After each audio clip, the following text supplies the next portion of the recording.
আসসালামু আলাইকুম বন্ধুরা, আশা করি আপনারা সবাই ভালো আছেন এবং সুস্থ আছেন। দাম শুনে অবাক।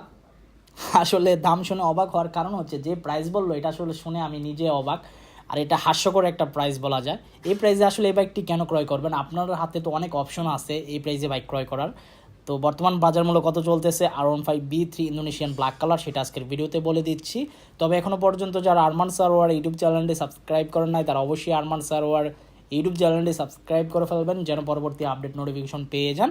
বন্ধুরা, ইয়ামা R15B3 ইন্দোনেশিয়ান ব্ল্যাক কালার এই বাইকের performance, build quality, braking system, engine performance overall too good. But price যেটা, এই প্রাইসে আসলে এই বাইকটি ক্রয় করার কোনো মানে হয় না। কারণ আপনি এই প্রাইসে R15B4 R15M বাইক ক্রয় করতে পারেন। বর্তমানে ইন্দোনেশিয়ান R15B4 বাইকের প্রাইস চলতেছে 6 লাখ টাকা আস্কিং প্রাইস।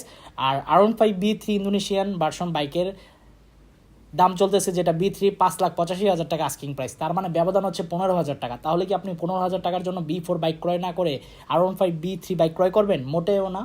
অবশ্যই আপডেট ভার্সন ক্রয় করবেন।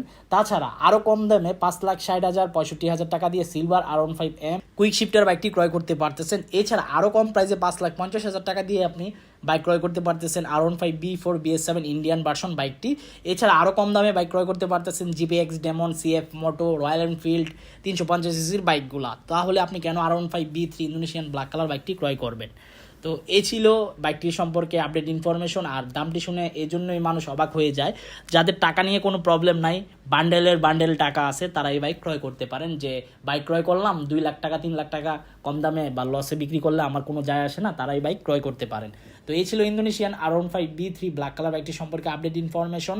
আই হোপ আজকের ভিডিওটি আপনাদের ভালো লাগছে। যদি আজকের ভিডিওটি ভালো লেগে থাকে তাহলে অবশ্যই লাইক বাটনে লাইক দিয়ে দিবেন। দেখা হবে ইনশাল্লাহ পরবর্তী ভিডিওতে। সবাইকে অসংখ্য ধন্যবাদ ভিডিওটি প্রথম থেকে শেষ পর্যন্ত দেখার জন্য এবং আল্লাহ হাফেজ।